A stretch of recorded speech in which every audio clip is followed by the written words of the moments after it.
शक्तियां इसमें कवर होंगी कमिश्नर प्रणाली के अंतर्गत? जी, इसमें पहले जो बीएनएसएस की कुछ धाराएं थी जो जिला प्रशासन के पास थी वो तो इसमें तत्काल त्वरित कार्रवाई की जाती है और फिर वही न्याय प्रक्रिया भी इसी में शामिल रहेगी। एक अपराध करता है और उसके बाद वो उसको न्यायालय शरण में भेज दिया जाता है। तो ये सारी प्रक्रियाओं में ये कुछ जो कमिश्नर प्रणाली के अंतर्गत जो एक्ट गए हैं उसमें भी ये सब प्रक्रियाएं होंगी या नहीं? देखिए, जो सिविल कोर्ट की प्रक्रिया है वो बिल्कुल अलग रहेगी। वो उससे नमस्कार दोस्तों, आज हम बात करने वाले हैं सबसे खास मुद्दे पर और वो यह है कि 23 तारीख से रायपुर शहर में पुलिस कमिश्नरेट सिस्टम लागू हो गया है। जी हाँ, इसी संबंध में आज हम अपने मेहमान से बात करेंगे और जानेंगे कि क्या है यह प्रणाली और यह कैसे काम करती है। तो हमारे साथ मौजूद हैं वरिष्ठ वकील विनोद प्रधान जी, जो कि समाज सेवी भी हैं। आइए हम उनसे बात करते हैं और जानते हैं कि कमिश्नर प्रणाली है क्या।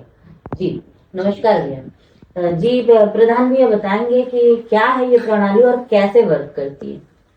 देखिए, पहले हमारे राज्य में पुलिस अधीक्षक वाली प्रणाली थी और ये मेट्रो सिटीज में सबसे पहले शुरू हुआ तो पुलिस कमिश्नर प्रणाली बोलते हैं। इस प्रणाली में जहां बड़ी ज्यादा जनसंख्या वाले जिले थे वहां पर यह प्रणाली सबसे पहले लागू हुई, जैसे दिल्ली, मुंबई, कलकत्ता, मद्रास जैसे मेट्रो सिटीज। और उसके बाद बेंगलोर, हैदराबाद, गुड़गांव, इंदौर, जयपुर ऐसी बड़ी जनसंख्या वाली जगहों में प्रणाली थी।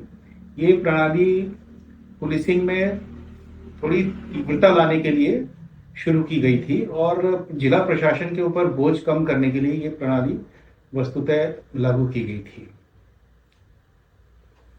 तो ये कानून की नजर से ठीक है या नहीं है? देखिए, जिला प्रशासन के पास बहुत सारे काम रहते हैं। रेवेन्यू से जुड़े हुए बहुत सारे मामले रहते हैं और इसके अलावा दिए हुए बहुत सारी व्यवस्था उनको करनी पड़ती है। इसलिए उनके भार को कम करने के लिए कमिश्नरेट प्रणाली शुरू की गई है।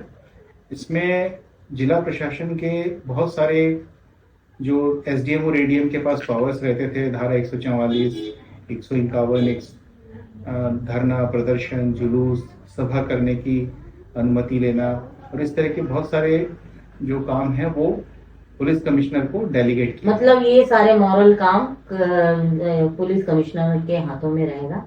इसके लिए अब आम आदमी को या पार्टी कार्यकर्ताओं को जो पहले जज से परमिशन लेने के लिए कानूनी प्रक्रिया से गुजरना पड़ता था वो सब खत्म हो जाएगा।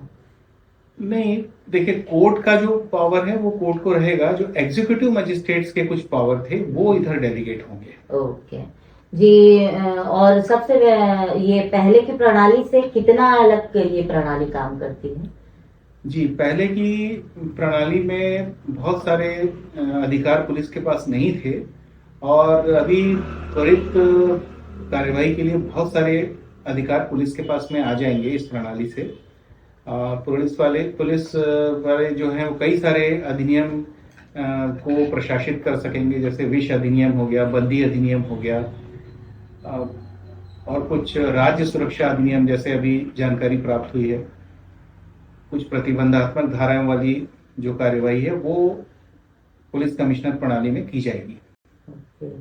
तो सर ये बताएंगे कि पुलिस प्रमुख कौन कौन हो सकता है और पहले की प्रणाली में मतलब शहर का एक एसपी हुआ करता था, इसमें अब क्या है? इसमें कुछ बहुत से एसपी होने वाले हैं?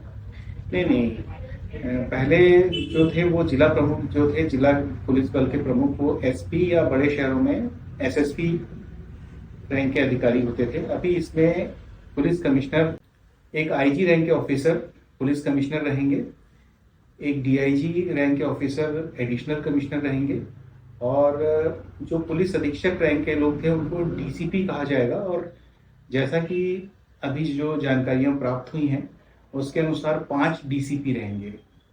5 डीसीपी रहेंगे जी। और एसपी एक ही रहेगा? नहीं, एसपी रहेगा ही नहीं। एसपी वाला जो नाम है वो अभी चेंज कर दिया गया। अच्छा, तो सिर्फ उसे डीएसपी कहा जाएगा? नहीं, डीसीपी कमिश्नर। ओके जी। सर बताएंगे कि क्या क्या शक्तियां इसमें कवर होंगी कमिश्नर प्रणाली के अंतर्गत?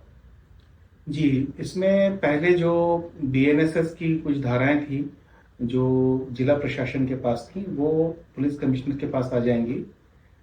और विश अधिनियम, बंदी अधिनियम, पीटा एक्ट की कुछ कार्यवाहियां भी पुलिस कमिश्नर के पास आएंगी।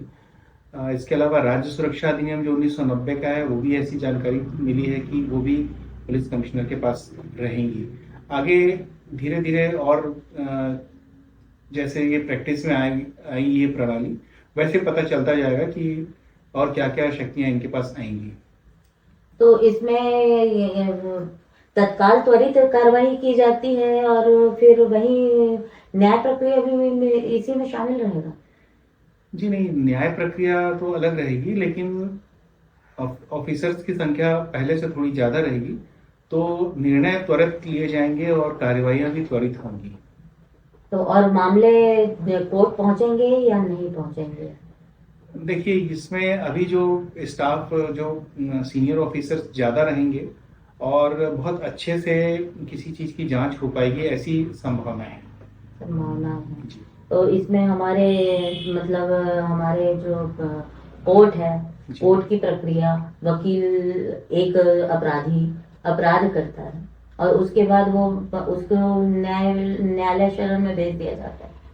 तो ये सारी प्रक्रियाओं में ये कुछ जो कमिश्नर प्रणाली के अंतर्गत जो एक्ट गए हैं, उसमें भी ये सब प्रक्रियाएं होंगी या नहीं होंगी?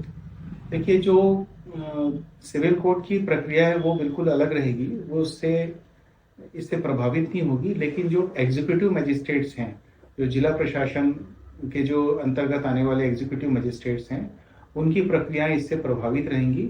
और चूंकि जिला प्रशासन बहुत से कार्य में व्यस्त रहता है, तो उसके बहुत से पावर्स जो हैं, जो अपराधियों से संबंधित हैं, वो सब पुलिस कमिश्नर में डेलीगेट होंगे। तो उससे ऐसी अपेक्षा की जाती है कि ज्यादा अच्छे से त्वरित कार्रवाई की जा सकेगी। ओके, तो ये थी हमारी बातचीत विनोद प्रधान जी से और हमने जाना कि क्या है कमिश्नर प्रणाली, जो कि अभी 23 जनवरी से हमारे छत्तीसगढ़ रायपुर के शहर में लागू की गई है।